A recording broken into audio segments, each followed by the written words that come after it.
সম্মানিত অডিয়েন্স, আমি আপনাদের উদ্দেশ্যে আজকে ক্রিম আপাকে নিয়ে কিছু কথা বলবো। সেটা হচ্ছে, উনি এমনিতেই দুর্বল। ওনাকে নিয়ে বিগত সময়ে আমরা টিকটকে আছি প্রায় আমি 4 বছর, আমি দেখে আসছি বিভিন্ন পার্লার, বিভিন্ন মানুষেরা তাকে নিয়ে ভাইরাল হওয়ার জন্য চেষ্টা করতো।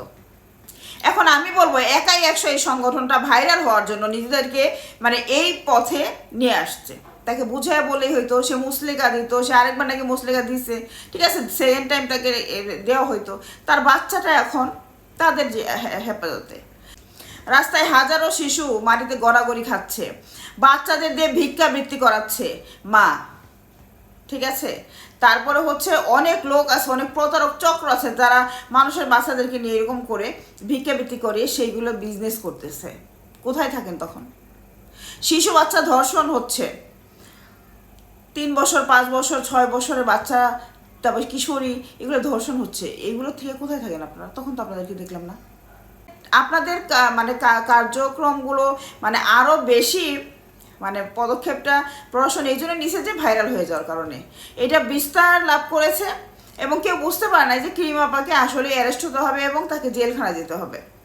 এটা কেউ বুঝতে পারে নাই। বুঝতে পারলে হয়তো এতদূর গড়াতো না বিষয়টা। আমার প্রচণ্ড দুঃখ লাগতেছে, মায়ের চেয়ে মাসির দরদ খুব বেশি হয়ে গেছে।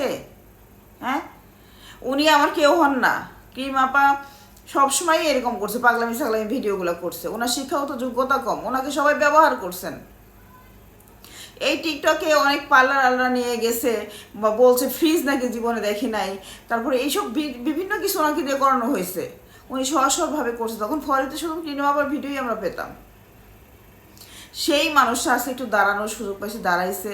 এখন তার ভিউর জন্য হয়তো সেটা করছে, তাকে কঠোরভাবে লিখিতভাবে কঠোরভাবে ইয়া করা হইতো। এবার তার শিক্ষাটা অবশ্যই হইতো, কারণ হচ্ছে এবার সে ডক্টর ইউনূস সাহেব, মানে আমাদের মাননীয় যে উপদেষ্টা, প্রধান উপদেষ্টা, তার কাছে তিনি ক্ষমা চেয়েছেন, দেশবাসীর কাছে ক্ষমা চেয়েছেন, সারা বিশ্বের কাছে ক্ষমা চেয়েছেন। তারপরও হলো না, তারপরও তাকে মানে শাস্তি দিতেই হবে। হ্যাঁ, আপনাদের জন্য বাধ্য হয়ে প্রশাসন এই পদক্ষেপটা নিয়েছে, কিন্তু সেটার জন্য হাজারো জনতা, যখন ভিডিওটা ভাইরাল হয়ে গেছে তারপর এটার জন্য প্রশাসন পদক্ষেপ নিয়েছে, তা না হলে এই পর্যন্ত গড়াতো না।